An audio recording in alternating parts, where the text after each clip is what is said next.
नमस्कार विद्यार्थियों।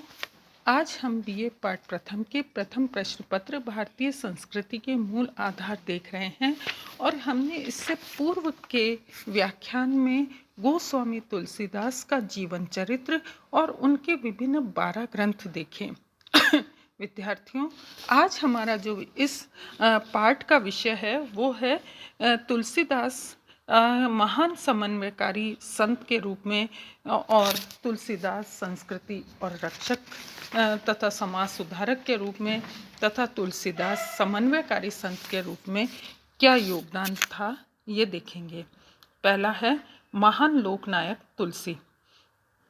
तुलसी एक महान लोकनायक थे जिन्होंने मध्यकाल में निराश और पद दलित हिंदू समाज का मार्गदर्शन किया और हिंदुओं की रक्षा की। उनके युग की स्थिति ये थी कि शताब्दियों से मुस्लिम प्रभुत्व ने हिंदुओं के चरित्र और मनोबल को नष्ट कर दिया। हिंदू समाज निराशा और निर्जीव सा हो गया।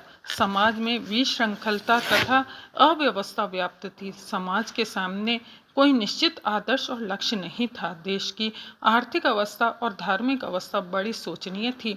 भक्ति काल में निर्गुणोपासक संत धर्म और समाज में प्रचलित परंपराओं की निंदा कर सामाजिक और धार्मिक मर्यादाओं पर प्रहार कर रहे थे। इन संतों के प्रभाव से लोगों का विश्वास मूर्ति पूजा और पौराणिक धर्म से उठने लगा। ऐसे समय में एक ऐसे महान संत की आवश्यकता हुई जो इस संकट काल में निराशाहीनता से ग्रसित व परंपरागत आदर्शों से विमुख हिंदू समाज का मार्गदर्शन कर सके। गोस्वामी तुलसीदास ने अपनी रचनाओं के द्वारा जनता में उस समय की बुराइयों से अवगत कराया तथा भक्ति और प्रेम मार्ग का अनुसरण करने का उपदेश दिया। उन्होंने भगवान राम को दीन प्रतिपालक, सर्वशक्तिमान, लोक रक्षक और मर्यादा पुरुषोत्तम के रूप में प्रदर्शित किया। गोस्वामी तुलसीदास नायक के साथ साथ एक कवि भी थे। उन्होंने अपने सभी ग्रंथ, विशेषकर रामचरितमानस को जनसाधारण की बोलचाल की भाषा में अवधि में लिखकर सच्चे अर्थों में लोक कवि का पद प्राप्त किया। उन्होंने अपने इस ग्रंथ में मानव जीवन से संबंधित ऐसा कोई पक्ष नहीं छोड़ा जिसका वर्णन इसमें न किया गया हो। वास्तव में महात्मा बुद्ध के बाद भारत में यदि कोई सबसे बड़े लोकनायक हुए तो वह है गोस्वामी तुलसीदास, जिनका शिक्षित व अशिक्षित समाज समान रूप से आदर और सम्मान करता है। नेक्स्ट है संस्कृति के रक्षक और समाज सुधारक के रूप में गोस्वामी तुलसीदास। गोस्वामी तुलसीदास भारतीय संस्कृति के रक्षक थे। उनका व्यक्तित्व हिंदू धर्म और संस्कृति के साथ एकाकार हो गया। उन्होंने भारतीय संस्कृति के समग्र रूप का आंकलन अपने रामचरितमानस में किया। भारतीय संस्कृति में जीवन मूल्यों तथा आदर्शों का सुंदर निरूपण इस ग्रंथ में हुआ है। उन्होंने अपने इस ग्रंथ में हिंदू धर्म में प्रचलित आडंबरों, पाखंडों का खंडन करते हुए धर्म की व्यापकता पर बल दिया है। उन्होंने दया, अहिंसा, नैतिक गुणों को धर्म का आधार बनाया तथा अपमान व पीड़ा, अहिंसा और दुर्गुणों की तीव्र भर्त्सना की। अपने निर्गुण और सगुण भक्ति के बाद वाद विवाद में न पड़ते हुए उन्होंने लिखा कि सगुन ही अगुन ही ना ही कछु भेदा। इस प्रकार धार्मिक क्षेत्र में गोस्वामी तुलसीदास ने क्रांति उत्पन्न कर दी। गोस्वामी जी ने समाज सुधार के उद्धार का भी बीड़ा उठाया। उन्होंने अपने रामचरितमानस में विभिन्न पात्रों में चरित्र चित्रण या तो भारतीय संस्कृति और उसके आदर्शों का निरूपण किया या किसी सामाजिक बुराई पर प्रहार किया। तुलसीदास ने समाज में प्रचलित बुराइयों को कलयुग में दिखाकर, अच्छाइयों को रामराज्य में दिखाकर ये बताने का प्रयास किया कि समाज में क्या अच्छा है और क्या बुरा है। व्यवस्थित समाज के लिए उन्होंने मर्यादा पालन की आवश्यकता पर बल दिया। राम के चरित्र द्वारा समाज के समक्ष मर्यादा को रखा। रामचरितमानस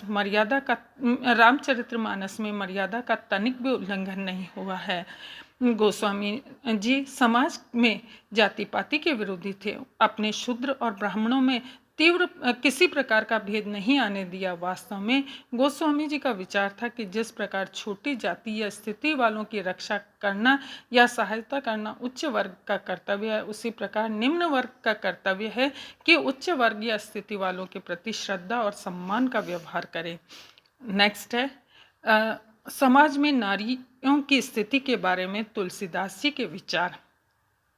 विद्यार्थियों, समाज में नारी की स्थिति के संबंध में कुछ विद्वानों का विचार है कि तुलसीदास जी नारी जाति के विरोधी थे तथा उनके अनुसार नारी को नियंत्रित रखने के लिए उसे प्रताड़ित करते रहना चाहिए।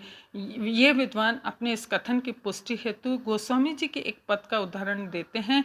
ढोर गंवार शूद्र पशु नारी सकल ताड़ना के अधिकारी, किंतु उन विद्वानों के कथन में सत्यता नहीं है। वास्तव में यदि सूक्ष्म दृष्टि से देखा जाए तो विद्यार्थियों विदित होता है कि तुलसीदास जी नारी के उस रूप के विरोधी थे जिसको वह मानव जाति और समाज की उन्नति के लिए हानिकारक समझते हैं। कौशल्या, सीता, मंदोदरी, तारा के चरित्र चित्रण से ये बात स्पष्ट हो जाती है कि आप नारी समाज के प्रति कितनी श्रद्धा रखते थे।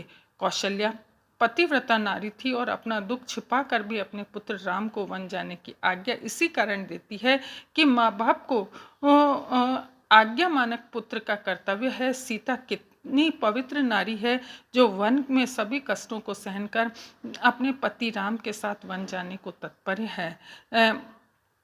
मंदोदरी का उत्तम चित्रण भी गोस्वामी जी ने प्रस्तुत किया है। विद्वानों का कहना है कि गोस्वामी जी नारी जाति के विरोधी थे, तथ्यों से परे है और आधारहीन कथन है।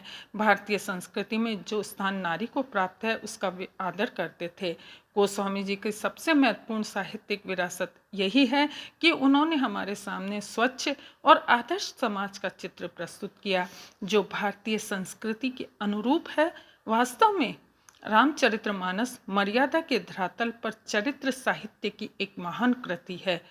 अगला है विद्यार्थियों, समन्वयकारी संत। वास्तव में गोस्वामी तुलसीदास जी समन्वयकारी संत थे। उन्होंने तात्कालिक समाज में प्रचलित अनेक धार्मिक परंपराओं और जातियों में सुंदर समन्वय स्थापित किया। उन्होंने तात्कालिक समाज में प्रचलित अनेक धार्मिक परंपराओं और जातियों में सुंदर समन्वय स्थापित किया।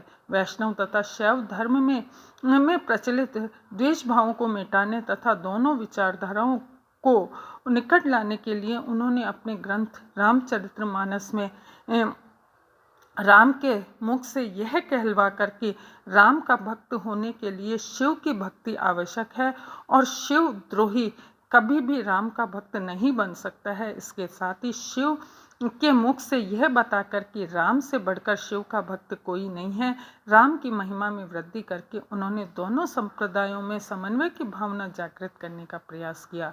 विद्यार्थियों, हम देखते हैं कि उन्होंने सीता में आदि शक्ति का रूप प्रतिष्ठित कर शाक्त संप्रदाय में भी समन्वय का प्रयत्न किया है।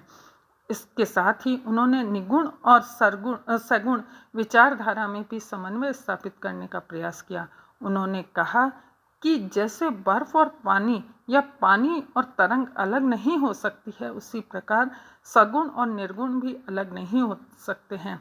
सगुण रूप में उनकी लीला मात्र है। सगुण संधारण करने से उसके वास्तविक रूप में कोई अंतर नहीं पड़ता है, केवल उसके नाम रूप में अंतर पड़ता है। ब्रह्म का यथार्थ भाव ज्यों का त्यों बना रहता है। विद्यार्थियों, गोस्वामी जी ने शूद्र और ब्राह्मणों में भी समन्वय का प्रयास किया। श्री राम शबरी तथा अहिल्या दोनों के निवास पर जाते हैं। आपने शबरी तथा अहिल्या दोनों के निवास स्थानों को आश्रम शब्द से संबोधित किया है। शबरी और अहिल्या के प्रसंगों में शूद्र और ब्राह्मण समन्वय दृष्टिगोचर होता है।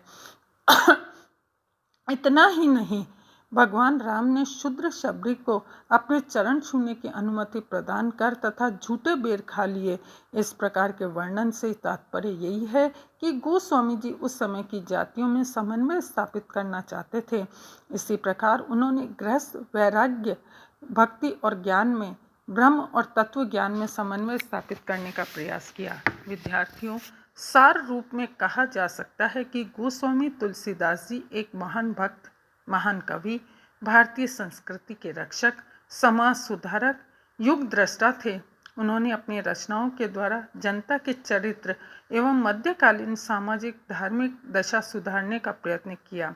इतिहासकार स्मिथ ने गोस्वामी तुलसीदास के बारे में लिखा है, अकबर की विजय वास्तव में क्षणिक थी और आपकी काव्य संबंधी विजय सदैव के लिए थी, क्योंकि ये जनता के हृदय पर विजय थी। यही कारण है कि गोस्वामी जी ने भावनामय रचनाओं का पठन पाठन आज प्रत्येक हिंदू परिवार में होता है और समाज में उनका नाम बड़े आदर से लिया जाता है। इति। विद्यार्थियों, साहित्यिक अभ्यास के लिए कुछ प्रश्न भी हम देखेंगे। पहला है, महाकवि तुलसीदास का जीवन परिचय दीजिए और बताइए कि वे किस काल के महाकवि थे। दूसरा, महाकवि कालिदास के काव्यों में कथा वस्तु का परिचय दीजिए। तीसरा, महाकवि कालिदास की रचनाओं में तात्कालिक समाज और सांस्कृतिक चेतना के दर्शन होते हैं। इस कथन के संदर्भ में महाकवि तुलसीदास की रचनाओं का सांस्कृतिक महत्व बताइए।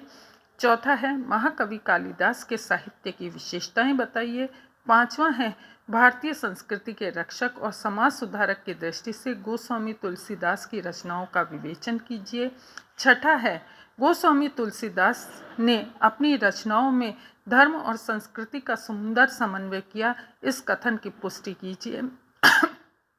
सातवां है, गोस्वामी तुलसीदास ने रामचरितमानस को भारतीय संस्कृति का आदर्श ग्रंथ क्यों कहा है।